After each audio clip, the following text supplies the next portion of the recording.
sinasabi niya, 'di ba, ay ano daw, well, nakita sa CCTV kasi na yung aso tumalon mula dun sa bubong ng bahay ng may-ari. Tapos ang sinabi daw ay parang inatake daw ang isang residente dun sa area. Kaya hinabol nung sinasabi ni Masena si Anthony Solares. Hinabol niya, nakita actually sa CCTV, hinabol niya. So parang may intent to kill, parang ganon. Oh my God. Ang hirap tingnan. Mahirap pong tingnan ha. Sa mga hindi pa nakakapanood nito sa sa social media. So medyo medyo brutal. Ito yung sinasabi kong video. Yan yung aso na tumatakbo-takbo, tas makikita nyo maya-maya lang ayun. Yan, hinahabol siya nung Anthony. So nakalabas sa kalye. Hindi natin alam kung bakit nakalabas sa kalye.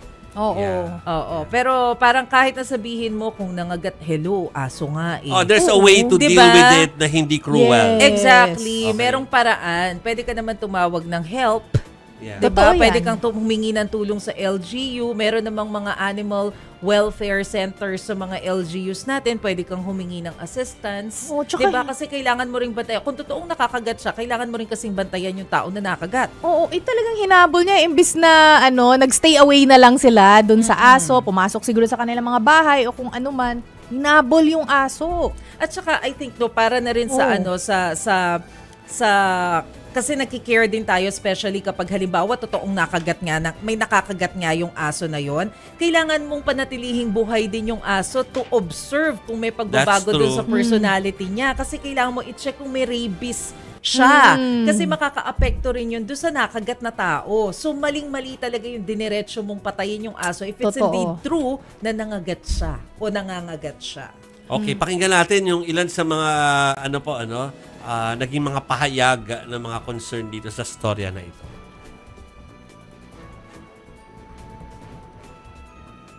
Asa na? Okay.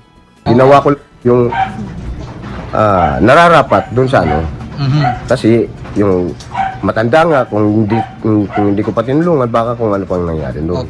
Tinulungan ko na. Kakatayin nyo daw yung aso? Para... Hindi po. Ganito yun.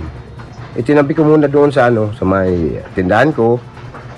Doon, patay na. Tapos, umuwi muna ako. Nag-CR ako. Pagbalik ko, nakasako na.